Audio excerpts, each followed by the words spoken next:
In today's vlog, I thought we would just take a few minutes and I would catch you up to date on both of our current adoptions. We have an adoption in China going on and an adoption in Bulgaria going on, and it's just different. It's just really different this go around with our Bulgaria adoption, and I'm going to kind of share with you why it's just really different. And I don't know what it's about, but yeah, so I'm just going to kind of share with you where we're at and where we're going and what does the future look like with our adoptions. I'm not even going to try to make excuses for my absence on YouTube. If you've been around here for any length of time, you know that that's just my norm. I just go through these spurts where I just don't feel like picking up the camera and vlogging, and it's just the nitty gritty of vlogging. It just is. So welcome back. I'm excited to have you here. I thought we would do this vlog outside. It is beautiful here. I don't know what the weather is like where you live. I know a lot of people are still experiencing major rain and winter-like conditions, but here in Louisiana on March 27th, it's beautiful weather. It's like 75 degrees. So if you hear outside noise, I think someone's weed eating a couple yards down, I'm sorry for that. It was just much easier for me to come out here, get some fresh air, than it was to make all the kids go to their rooms in there. So I know if you've been around here for any length of time, you already know our family story. We have brought in two little amazing precious girls into our family through international adoption. Mika came to us in 2016 from the Philippines, and then we adopted Isabel from China in 2018. And then right before the pandemic hit in 2020, spring of 2020, we started an adoption process in China of a sweet little girl. I guess she is 5 years old now. When we started, she was 3, and she's fixing to be 6 in June. Yep. So, because of the pandemic, China halted all adoptions, and so our family, along with about 400 other families, have been waiting over 3 years to bring our kiddos home. Now, if you follow anything in China, as far as their travel bans have gone, this past January of 2023, they started lifting some of the travel bans, and they were allowing I think student visas to resume, and they just started lifting some COVID restrictions, which was really exciting, especially for the country of China. And then about a week ago, maybe a week or two ago, they extended their perimeters, and now they are allowing tourist visas, and they're starting to issue new visas, which again is great progress. It's very exciting, moving in the right direction. And I've had many people message me thinking that meant progress in the adoption world, and sadly it does not. There is still no word, no communication on when they will resume adoptions. And even when they do resume adoptions, the CCCWA, which is like the adoption facilitator within China,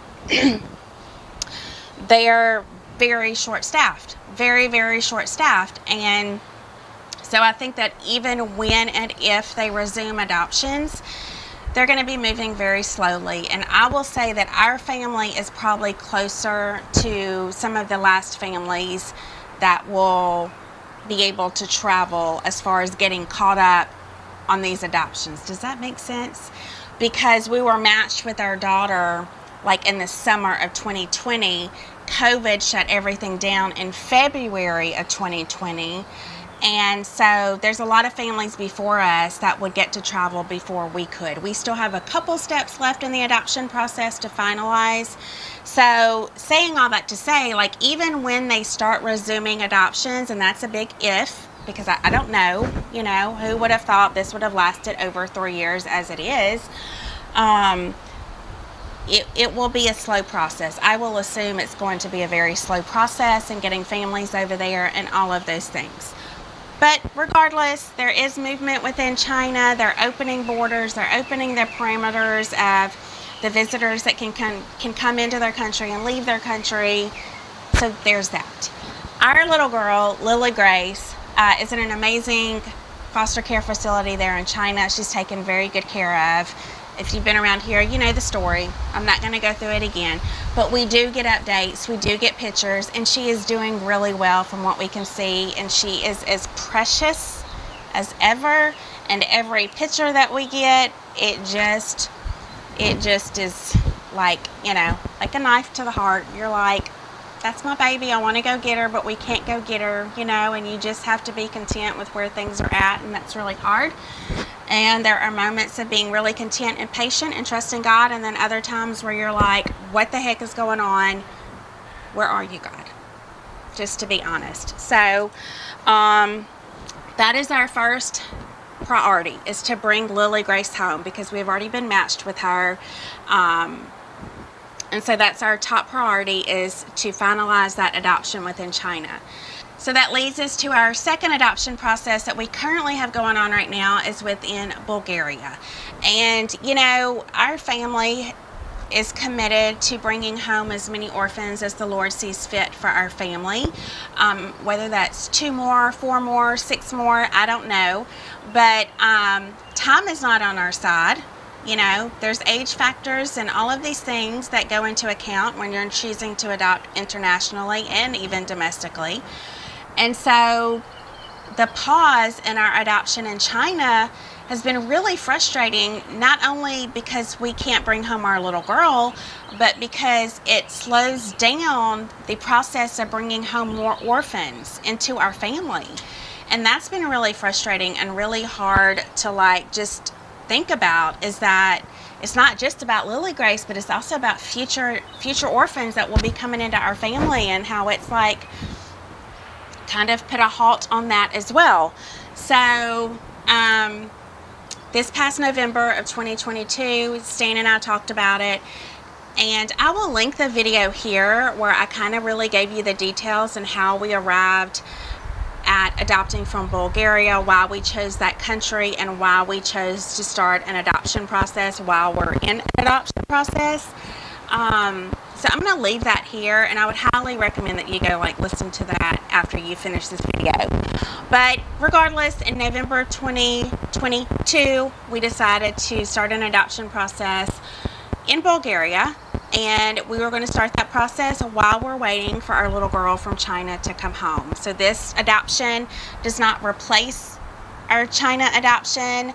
It doesn't take precedence over our China adoption. Our little girl in China is top priority because we've already started that adoption process, and like I said a few minutes ago, we're matched with her. As far as the Phelps family goes, she's our baby. She's our daughter. She's their sister.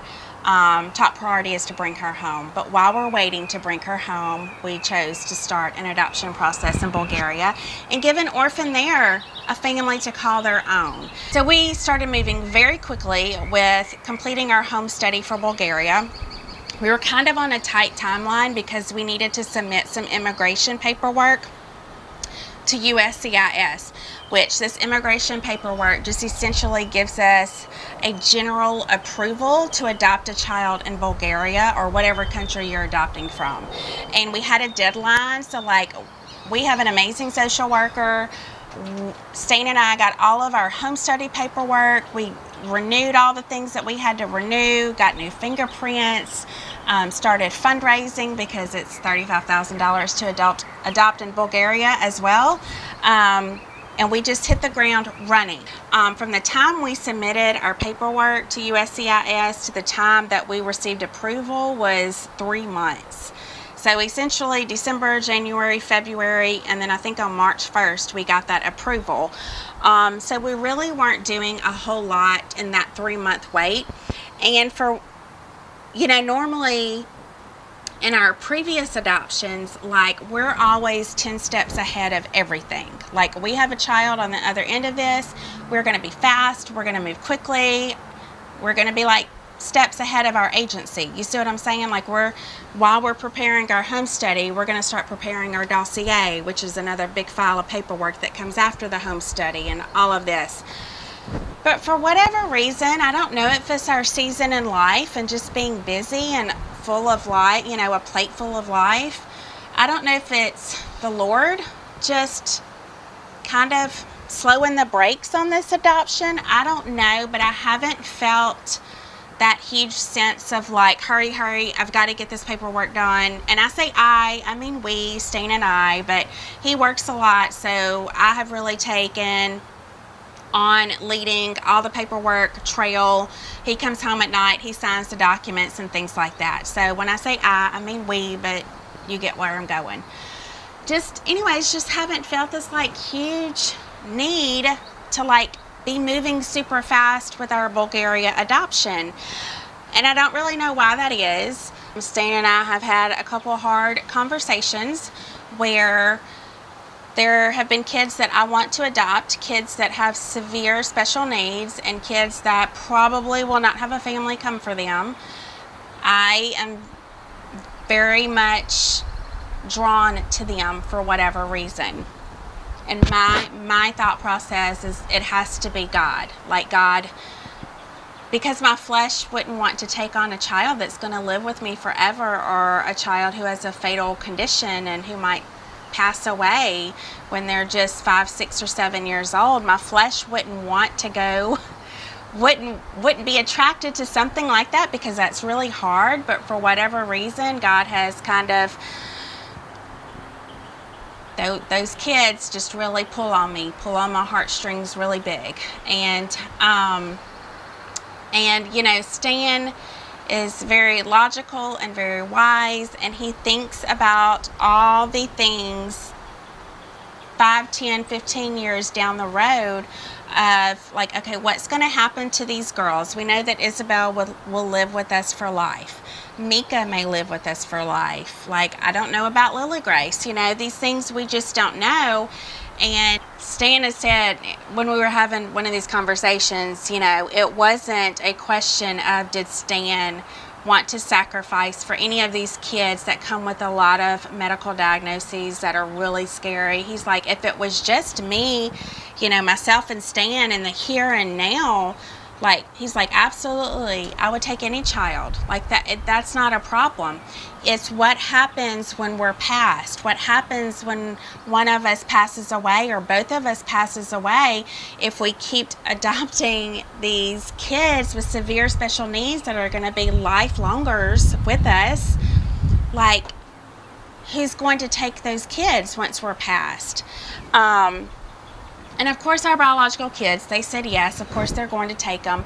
But Stan is kind of at that point in life where he's having to take care of his mom and dad. And I think it's become really real to him. Like, okay, we have to start thinking about these things long term, and what the future looks like for these girls that we're bringing home, and for our family members who would be taking them on after we're passed. And so these are things that you have to think about, and that's where he's at. And I more so, because we've walked this adoption with Isabel and Mika. I've seen how God provides in all the ways. And so in my mind, I'm like, God will provide for these kids and for our family even after we're gone. Like, I can't answer all of those questions for you because I don't have the answers, and it's frustrating. But all I know is, like, this child deserves a family. And so we kind of butt heads there, and we've never really experienced that. And there's not a right or a wrong, or like she's right, he's wrong, or he's right, she's wrong. It's just, you know, two mindsets. They have to come together and meet in the middle, which we always do. You know, I'm just sharing with you that, like, there are hardships that go on within our family, within adoption processes, just within life. And that really is a frustrating one for me. So that is where we're at. I have been stalking the public websites for available orphans to adopt in Bulgaria, and we just haven't found one that we feel like we are technically supposed to pursue, or that we are in agreement over. And so at this point, when we send our dossier over to Bulgaria, we have to choose an adoption facilitator. It's called an NGO. We have to choose one of those to work with within Bulgaria. And that's really like an essential step. Since we haven't identified any other child, this is the next step.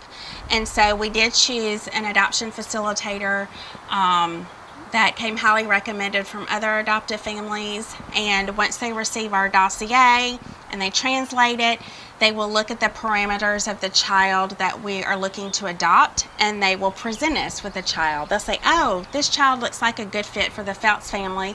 Let's ask them about this child. And we can accept or deny, like you don't have to take any child that they give to you. And so I'm just praying that the Lord will it's just his story, and he's just going to have to present a child to us. And I know when he does, and I know when that time comes, Stan and I will be in agreement, and we'll be on the same page, and I have no doubt about that. So it's just been a lot different, this adoption process. It's just been a lot different. I don't know how to explain it. You know, choosing to adopt, whether domestically or internationally, or choosing to foster, it's all, you kind of go into it holding your breath, you know, and sometimes you have to remind yourself, like, just breathe, you're okay, you've got this, you know. But choosing to start another adoption process in Bulgaria while we have no clue what China's going to do or not do is really nerve-wracking and really scary, because we told God, we were like, look, we will be a willing yes, we will adopt wherever you lead us, and we will start this adoption process within Bulgaria, but please, you've got to shut down any doors. If this is not where you have our family, and if this is not to fulfill your purposes, and if this is going to interfere with our adoption in China, like, please shut it down.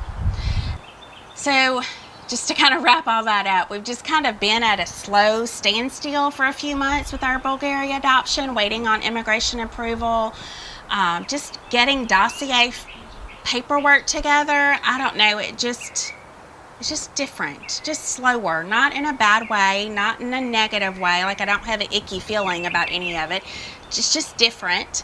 But hopefully tomorrow we will be finished with all our dossier paperwork. It will all be notarized, sent to Secretary of State, and then it will be to Bulgaria, and things will start moving at that point, I'm assuming. And so I'm kind of excited about that. We are trying to raise $35,000, of which I think about $12,000 has been donated. We've only shared it once on here. I think we shared it once on Facebook. But we're going to leave a link below in the description box to our GoFundMe, PayPal, Venmo. If you feel like you want to donate and bless our adoption process in Bulgaria, we would be ever so grateful. So yeah, we'll just leave that information below. And, you know, we're not ones to harp on fundraising and begging for money every video or every day. But that is where we're at. Fees will be coming due very soon now that our dossier is getting moving, and we've signed on with an NGO, and we're kind of getting things going again, I guess you could say. There are going to be a lot of big fees that are coming up relatively soon. But yeah, I'm just excited about the future. I'm excited and nervous. I mean, I won't lie. I'm very nervous about what the future holds for our family as far as adoptions. And I don't know, there's just a lot. And I feel like if I just keep going on, I just keep rambling and saying the same thing over and over, and I don't want to do that to y'all. But I know many of you are probably wondering how our adoption processes are going, and that's really what's going on. Still no clue what's going to happen in China. Bulgaria, we're moving and grooving, and I'm excited to see where it's going, and trusting that the Lord will guide us just as he did with our past 3 adoptions. But if you have any questions about our adoption processes or an adoption process in general, again, we're only familiar with international adoption. Please leave your questions in the comment section below. I read pretty much every single one of them, and you can ask us anything. We're an open book. If you have just a generic question because maybe you're thinking about adoption, I would love to help answer your questions, calm your fears, like all the things. I'm excited to be here. I'm excited to be back with y'all, you know, at least for a few more weeks until I decide I need another break. But I will upload videos every Wednesday morning, and sometimes if I'm feeling extra sassy or like extra motivated, I will upload a video on Saturdays, but those are few and far between. I will see you next Wednesday. If you haven't subscribed to our channel, go ahead and do that now. Thank y'all for being here. We'll see you next time. Bye.